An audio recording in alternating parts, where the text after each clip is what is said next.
এই রাজ্যের অঙ্গনওয়াড়ি কর্মচারী তার অধিকার পান না, এই রাজ্যের সরকারি কর্মচারীরা তাদের অধিকার পান না, এই রাজ্যের যিনি রাজমিস্ত্রির কাজ করেন তিনিও তার উপযুক্ত পরিশ্রমের পারিশ্রমিকটুকু পান না। যে রাজ্যের মানুষ তার গণতান্ত্রিক তার শ্রমের সঠিক মূল্য পান না, সেই রাজ্যে কোনো গণতান্ত্রিক পরিবেশ থাকতে পারে না। এটা প্রাথমিক শর্ত। গণতন্ত্রের প্রথম শর্ত হচ্ছে যে সেই রাষ্ট্র ব্যবস্থা তার শ্রমিককে যারা যে কাজ করছে তার উপযুক্ত পারিশ্রমিকটুকু বুঝিয়ে দেবে।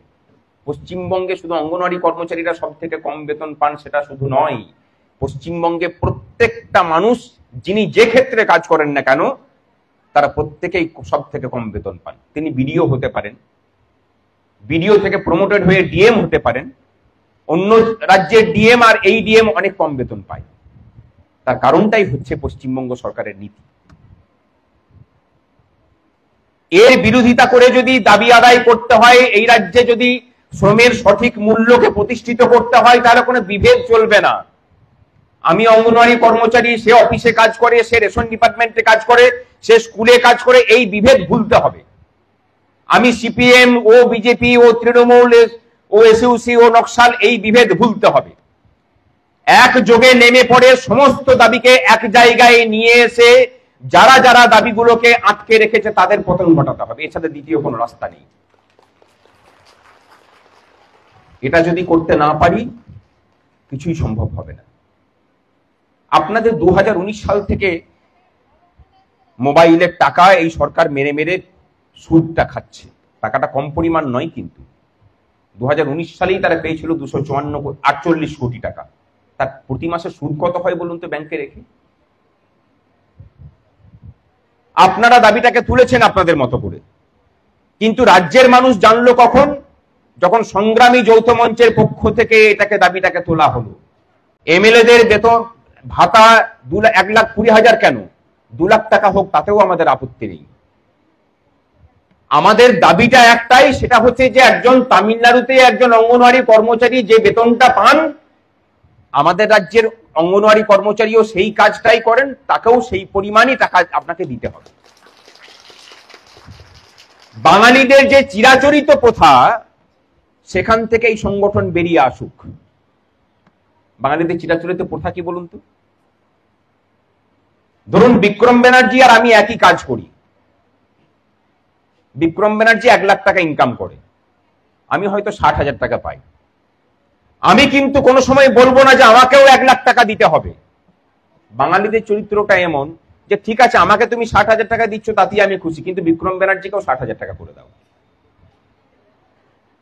বাস্তব এটাই। এখান থেকে বেরোতে হবে। আমাদের দাবিটা খুব স্পষ্ট।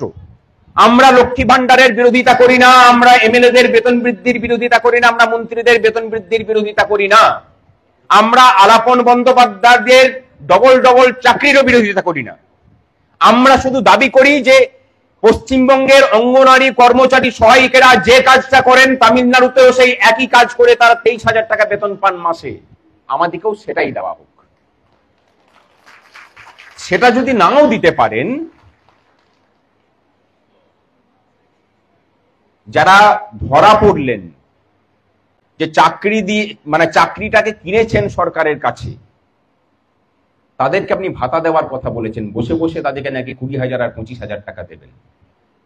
এই কথা বলতে গিয়ে আমি কিন্তু তাদের কথা বলছি না যারা যোগ্য গ্রুপ সি এবং গ্রুপ ডি কর্মচারী। আমরা মনে করি যে যারা যোগ্য চাকরিহারা তাদেরকে ভাতা দেওয়া দরকার, কোনো অসুবিধা নেই, দিন।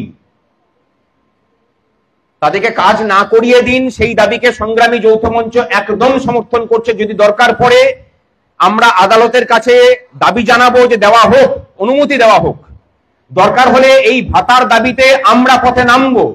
কিন্তু সাথে সাথে আমরা একটা দাবি করছি যে এই রাজ্যে যে ডিপার্টমেন্টে যে অস্থায়ী কর্মচারী কাজ করুক না কেন, তাদের কারোরই বেতন, কারোরই অনারারিয়াম 25,000 বা 20,000 টাকার নিচে হওয়া উচিত নয়। কারণ আপনি যদি কাউকে বসিয়ে বসিয়ে 20,000 টাকা দিতে পারেন, তাহলে যে কাজ করছে তাকে আপনি 20,000 টাকার নিচে কি করে দেবেন? তাকে তো তার বেশি দিতে হবে।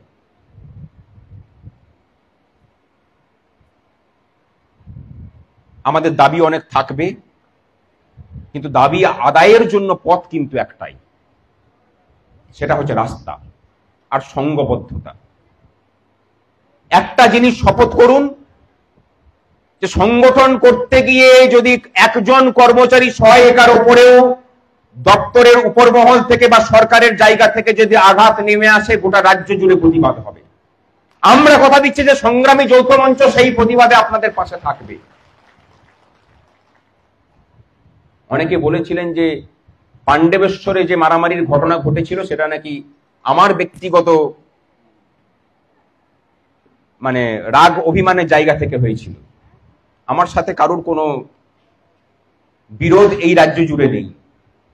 মুখ্যমন্ত্রীকে আমরা নিন্দা করি, তাকে গালাগালি কিন্তু করি না, তার নীতির বিরোধিতা করি, তার সাথে ব্যক্তিগত কোনো সম্পর্ক খারাপ আমাদের নেই।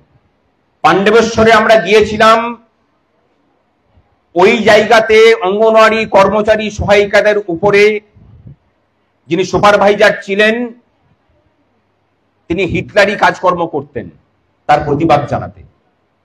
সেখানে দেখলাম যে ওখানকার যিনি এমএলএ বললে ভুল হবে, কয়লা এবং বালি মাফিয়া, তিনি আমাদের উপর আক্রমণ শানিয়েছিলেন। আমরা তার প্রতিকার করেছি এবং এই পাণ্ডবেশ্বরের মাটিতে কোনো রাজনৈতিক দল মিছিল করতে পারে না। আমরা শুধু মিছিল করা নয়, তাকে হুমকি দিয়ে এসেছি, তারপর থেকে তিনি ঠান্ডা হয়ে আছেন। লড়াইটা কিন্তু অঙ্গনওয়াড়ি কর্মচারী সহায়িকাদের জন্যই ছিল। তার জন্য সংগ্রামী যৌথ মঞ্চকে অনেক মূল্য চোকাতে হয়েছে, কিন্তু তারপরেও অঙ্গনওয়াড়িদের পাশ থেকে কিন্তু আমরা সরে যাইনি, আমরা আছি। কথা দিয়ে গেলাম, আপনাদের যেখানে যেখানে লড়াই হবে আমরা আপনাদের আগে আগে থাকবো, পাশে থাকা নয়। কিন্তু তার আগে আপনাদেরকে সংগঠিত হতে হবে। পাহাড় থেকে একদম সমতল পর্যন্ত সেই সংঘবদ্ধতার কাজে সংগ্রামী যৌথ মঞ্চ যতটা সম্ভব সহায়তা করবে, কিন্তু এর প্রাথমিক কাজটা কিন্তু আপনাদেরকে করতে হবে। শুধু এই হলের মধ্যে সীমাবদ্ধ নয়, প্রত্যেকটা জায়গাতেই বার্তাটাকে ছড়িয়ে দিন। আর একটা কথা আমি দিয়ে যাচ্ছি, বিগত প্রায় 2 বছর ধরে এই মানুষগুলোকে দেখছি যাদেরকে আপনারা নেতৃত্ব ধরে পড়ে নতুন সংগঠনের সূচনা করছেন, এরা অন্তত কারোর কাছে বিক্রি হবে না, সেটুকু কথা বলতে পারি। পশ্চিমবঙ্গে আন্দোলন বিক্রি হওয়া, সংগঠন বিক্রি হওয়াটা এখন প্রতিদিনকার ব্যাপার। হাটে বাজারে যেমন নিলাম হয়, এখানে সংগঠন নিলাম হচ্ছে এখন। আশা করি এই সংগঠন সেই রাস্তায় হাঁটবে না, এবং সরকারে যেই আসুক না কেন, তাদের নীতির কারণে যদি কোনোদিন একজন অঙ্গনওয়াড়ি কর্মচারীও বঞ্চিত হন, আশা করি এই সংগঠন সেই সরকারের প্রধান প্রতিপক্ষ হিসেবে সেদিন সামনে থাকবে। আর সুবিরদা যে দাবি করেছেন, সেই দাবিটা আমরা করার আগেই আমরা মেনে নিয়েছি।